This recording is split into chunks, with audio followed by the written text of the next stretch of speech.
Često me pitaju ljudi oko ega, pa mi postavljaju pitanje, ali kako sad ego, kažu da ego trebamo da sklonimo na stranu, da ego je nešto što radi protiv nas, taj ego, skloni ego, nije nam dobar, ego ti ne valja i taj ego sad zbunjuje ljude, koliko se priča o tom egu i stalno neki savjeti samo ego skloni, ego misli, posmatra iz srca, a taj ego skloni i taj ti ego ne valja i to u tebi ego radi i taj ego tebe sputava i tako dalje.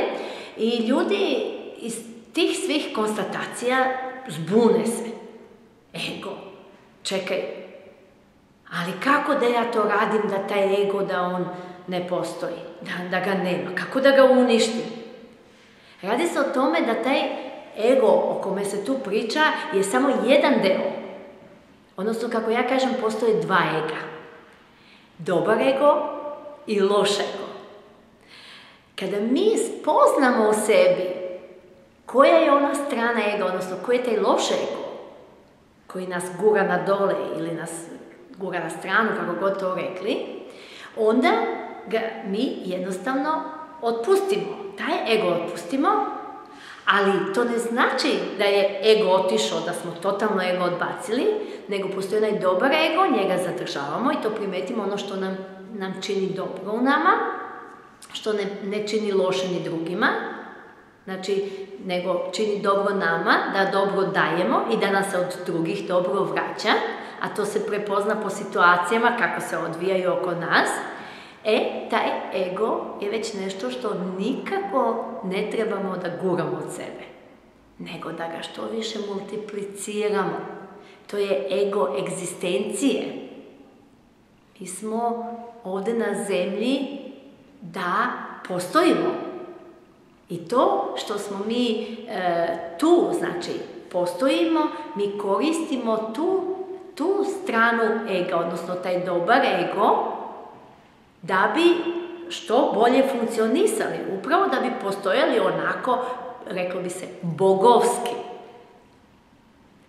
Ako mi totalno odbacimo ego, znači loš i dobar ego, onda se odvaja duša od tela, ne postojimo više, niti se vraćamo čak. Postoje neka merila, neke situacije koje imaju pravila, imaju, znači, tu granicu, da kažemo, gde s jedne strane je to dobro, s jedne strane ono loše i pravimo tu razliku, prepoznajemo ono što nam odgovara, što nam treba, ali u dobru, pazite, dobar ego.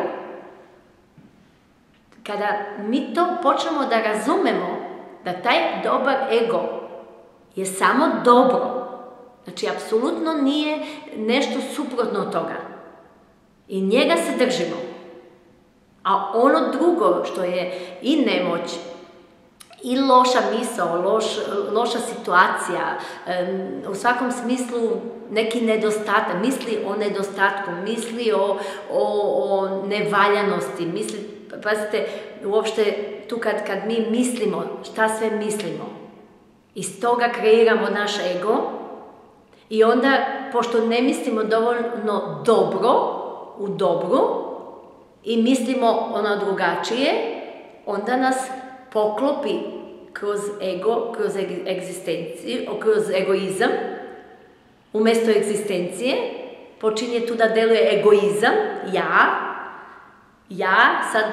ja neću da radim, drugi da mi daju, jer ja sam nešto, a drugi trebaju da budu moji robovi, jedan primer.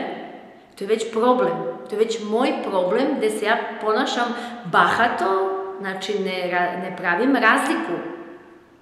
Nije isto jedan ego, koji ja to pokazujem ovako, ego, svi vi sa mnom, egzistencija, znači dobro meni, dobro svima vama, za razliku od onog ja, ego. Sklonite se jer samo ja sam sebi važna, jesam, ali u dobru, u egzistenciji, sa svime oko sebe, a ne samo ja, sklonite se, bežite ljudi jer samo ja.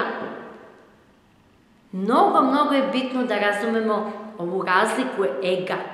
Znači, da prihvatimo, da shvatimo ego zajednice, jer sve je deo nas, egzistencije u dobru, sa dobrim namerama, dok ono drugo isto da shvatimo kad nas nešto vuče samo ja veliki, a vi ništa ne valjate, vi ste mali, sitni i sad vidite šta ćete.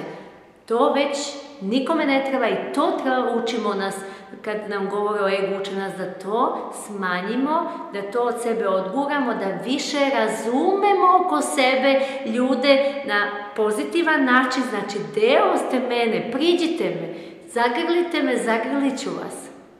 Na takav način se stvara ta ljubav univerzalna, širi se. Svi smo mi jedno u dobru. Vidite ovu razliku. Kada tu razliku shvatamo, onda nam više nije problem tema o egu. I ne razmišljamo više o tome, evo, ovaj je egoističan, on ima problem, on je ovakav i onakav. Naprotiv, vidimo kroz ono dobro i imamo osjećaj taj dobrog ega u nama, da nekako to približimo, zagrlimo, da pomognemo, da shvati bolje, dajemo dozvolu dobrog ega. I na takav način nastupa blagostanje. Vidite, nije sve jedno. Dobro i loše nikako ne idu zajedno, pa ni kod ega.